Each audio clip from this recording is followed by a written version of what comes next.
that we bring this to, where you live in terms of, what's your role in this and what can you take away from this? And so one of the things that I do think is important is that feedback.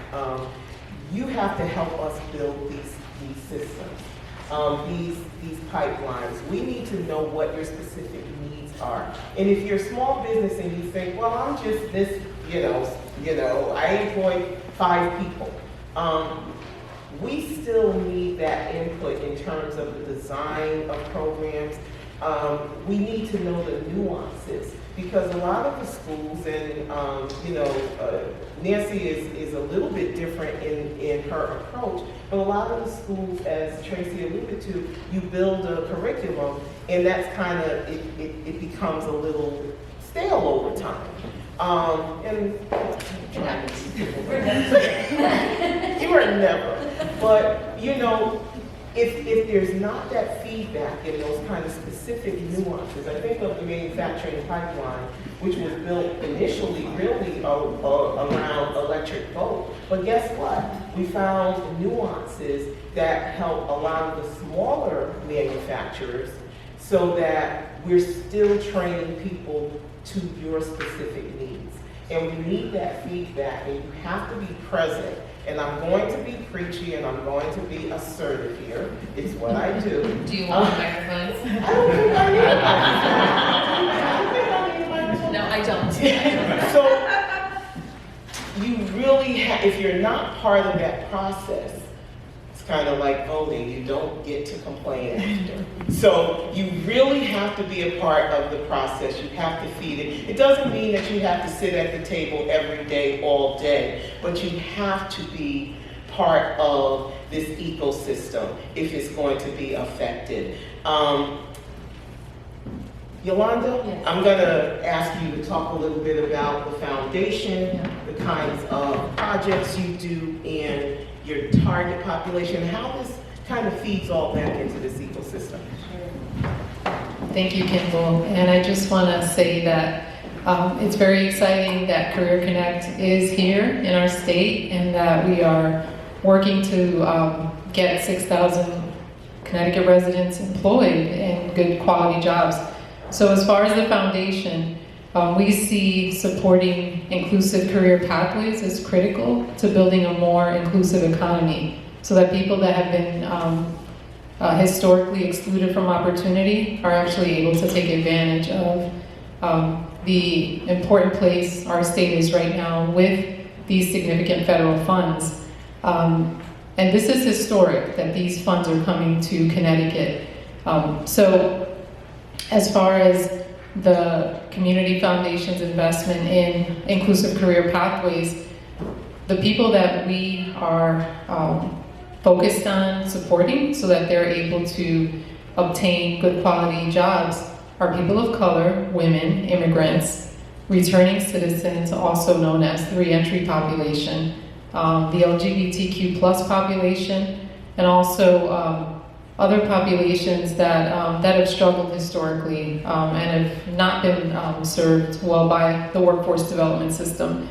And many of these populations were disproportionately impacted by the pandemic. So even more so, there's a need to support them and help to set them up for success. And as I list the different populations, I just want to highlight that there's intersectionality across these populations. We're not all just one thing. The other focus for the Community Foundation as far as supporting career pathways is that, and as Tracy talked about, wraparound supports are critical. So our grant making through 2 different opportunities last year, we had a Career Pathways for Inclusive Growth and also a Pathways to Economic Success grant-making opportunities to help support wraparound services. And I'll just mention a few of them. Some of them have already been mentioned. Others I want to lift up. We're talking about how do we set up job seekers for success? And those wraparound supports include childcare, transportation, pre-apprenticeships, apprenticeships, and stipends. And these are critical because we want to make sure that job seekers have what they need to participate in education, training, and certification programs, and they're actually able to successfully complete these programs. The other thing I wanted to highlight as far as the foundation's efforts is our focus on economic growth sectors. So we're not just talking about getting people a job, we're talking about supporting efforts that get people into jobs with career pathways in those sectors. Many that have been lifted up by Tracy as far as the regional sector partnerships include healthcare, biomedical bioscience, technology, manufacturing, transportation, and construction. And we also see that green jobs are an emerging growth sector in our state as it relates to climate change and what's happening in our environment. There are two other ways that the Community Foundation supports career pathways efforts. First is grant making. The second one is partnerships, and those are critical to our work. And I'll mention two quickly, and Kimball is involved in one of them. So we partner with the United Way of Greater New Haven to support their work to better coordinate workforce development organizations so that we know, what are the needs that employers have and how do we support organizations to get job seekers ready for those jobs. And then the third way that we support this work is through doing labor market research. And to that end, the Community Foundation is going to be launching a regional labor market analysis. And we've recently contracted with Blakely Consulting to basically figure out how do we build a robust talent pipeline in Greater New Haven with a focus on 4 economic growth sectors: healthcare, biomedical bioscience, technology, and also manufacturing.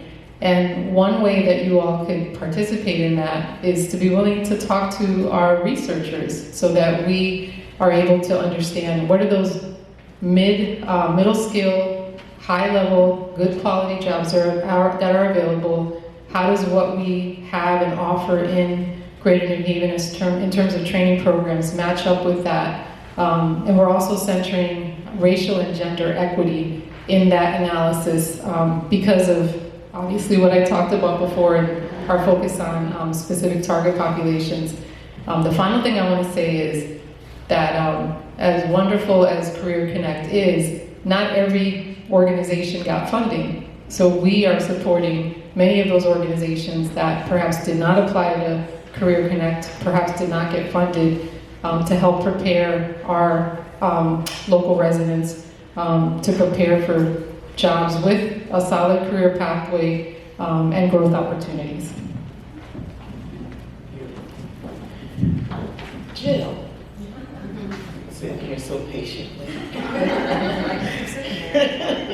So I think you're in a unique position as an employer. You've done some really innovative things to kind of create your own pipeline and train your own talent. So you are both a trainer and an employer. So tell us a little bit about that, because I think that is really interesting and fascinating. And you guys did it with not a whole lot of money. That's right. Yeah. Sure. So certainly we found ourselves in staffing shortages in the past, and in the late 80s, early 90s, we were in a pretty similar situation as now, except the reason then was, large-scale deinstitutionalization was happening across the state, and people needed more community services, and so all of a sudden we needed more staff to be able to do that. And while we were getting applications, we were finding that a lot of people didn't have any training or didn't have the experience. And so at first they were kind of getting put in a no pile until finally someone at the organization said, we know what we want people to know. So, we're getting good people, they just don't have the training. What if we offered to train them, a handful of people, and if they pass our training, we'll hire them. So we started this as like 5 people that they kind of hand selected out of a stack of applications. We did a few weeks training with them, had them go do some site visits, a little mini internships, and then hired them. And that started what is now our Academy for Human Service training program. So it was really internal for a few years, and then we ended up getting some grant funding through a workforce development board, and it's grown and grown, and we're now a Career Connect fundee for that as well. And it's just something that we saw that we needed, and we were getting people, but just not quote unquote the right people, and we just made them the right people by training them ourselves. So a little creativity, and honestly, we didn't do it with any funding at first. It was just time spent by people, managers in the organization. But certainly, if you are looking to do something like that, maybe talk to Yolanda afterwards, because maybe the foundation can help. But thinking about how you can do it internally, might be a solution. Absolutely. Also, you've done some pivots during this pandemic period that I think employers will find interesting, because it speaks to, again, how to attract employees, how to sustain employees, and how to build your own pipeline within your own organizations. Yes. Yeah, so definitely to both attract and retain, we had to look at a few things. So starting with just benefits, one of the things that we kept seeing, our HR payroll system kept trying to sell us on it, staff asked us about it, people wanted on-demand pay. They wanted to be able to access their earnings basically the day that they earn them, right? Access their wages. Like And Uber. yes, like exactly. Yes, there is an economy for that now, and people were really looking for it. And even though our HR payroll system said we could do it, our HR and payroll departments were like, no, that sounds so scary, no.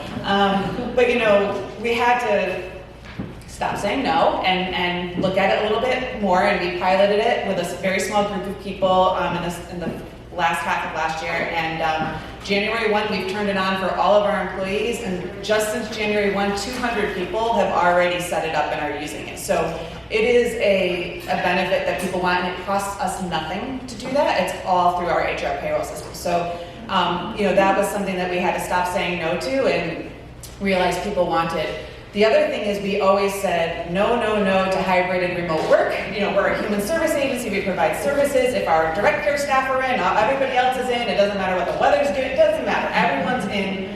And obviously during COVID we learned, well, there's technology, there's things that everybody doesn't have to be in, and if there's positions that can support a remote or hybrid, work assignment, then we are allowing that to happen. And then we also are looking more and more at our professional development. We've always done tuition reimbursement, and we partner with universities, and our staff get tuition discounts at certain universities, which is great. But we also looked at what we can do more, and so we started providing coaching to our management team to help with employee engagement. Our HR team does that. We have really built our management training. It's all in-house. Again, we're not paying anybody to do that stuff, but we're teaching our managers classes on leadership and supervision and employee engagement and conflict resolution. We've started to we partner with the National Alliance for Direct Support Professionals, and we're now credentialing our frontline staff and our frontline supervisors, which we can't give an increase yet for, but we do give a bonus, and we're hoping to have a pay differential for that at some point. And then while we always found ourselves super accessible to our employees, we're trying to do more formal check-ins and talking with people. So all new hires are now getting a 30-day check-in. How's your onboarding going? How's your match to your new position? Do we need to make any adjustments? And then we're also, instead of just doing exit interviews, we're doing stay interviews. So why, for employees who've been here for a while, what makes you stay, and what might make you leave? Because we want to know that. And do you have any suggestions? And do you have any goals that you want to work on that we can help you work towards? So just talking to people more, investing in their professional development, and really looking at what benefits we could flex really hasn't cost us a lot out of pocket. It's just, being willing to say yes to things that we have historically said no to. So. I'm told we need to start wrapping up.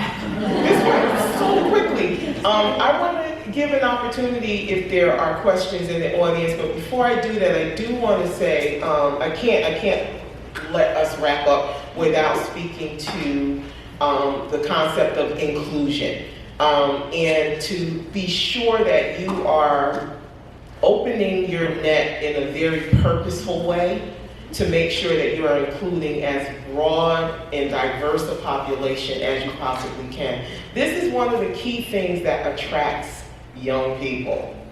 It attracts older people too. I will include myself in that. But I think it's so important that we be intentional. It's not enough to say, well, we don't discriminate, or we are an equal opportunity employer. What are you doing to attract? and to entice. And we've had to start looking at the way that we post positions, where we post, and kind of even the requirements associated with many jobs. We all go to, and clog your ears, Nancy, that this might hurt you.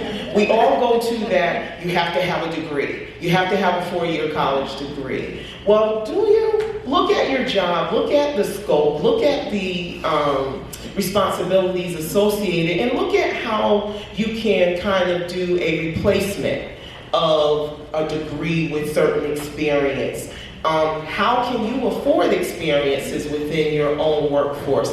On-the-job training, apprenticeships, almost anything is apprenticeable. I created a word, I think. But almost anything, exactly, okay, good. No, we're good, don't worry. Okay, she didn't have to clog her ears after all. But please be purposeful and intentional and have the right people at the table to assist you in that. If you need to be more thoughtful and you're not sure what that means, that's what.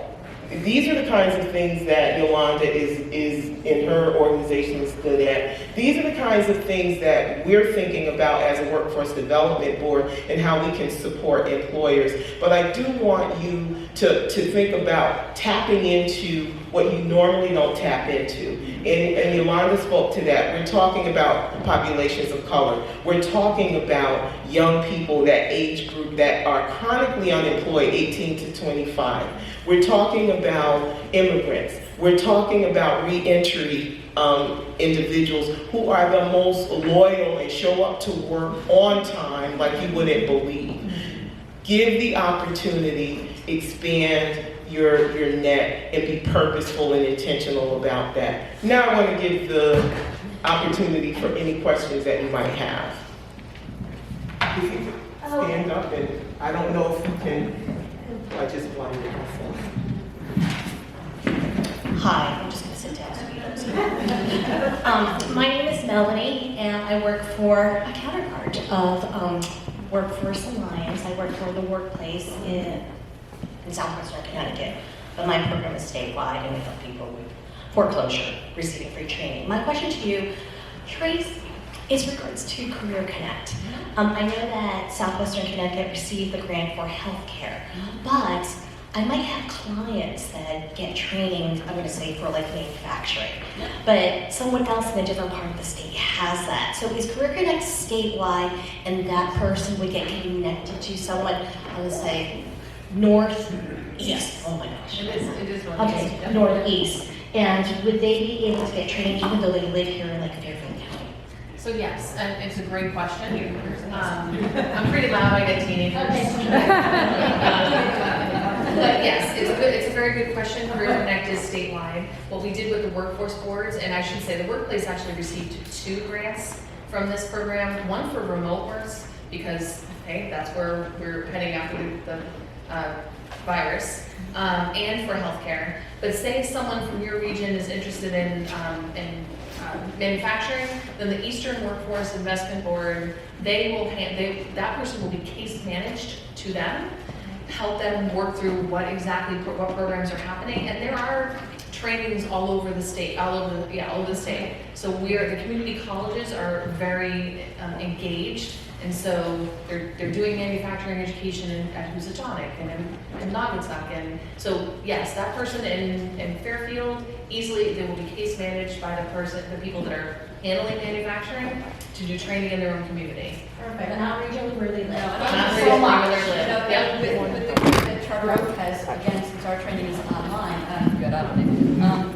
But ours is everywhere. Yeah. So we're going to train people everywhere from, Greenwich to Putnam to Litchfield, you name it, down to the southeast corner. So it's everywhere. Many of these grants are. So ours is fully statewide, and we can work with employers everywhere. And the other thing I also want to mention is that there could be people who have very entry-level people who are working for you now that can also get into this training. So you don't have to be unemployed underemployed. Underemployed. Yeah, underemployed is a big thing, and if someone is, say, at a hospital working in the food service area, they can easily come into our training to do health information management, because food service is not a career at the hospital, but health information management is an incredible career, so we can take those people into that training and then build those pathways to go up.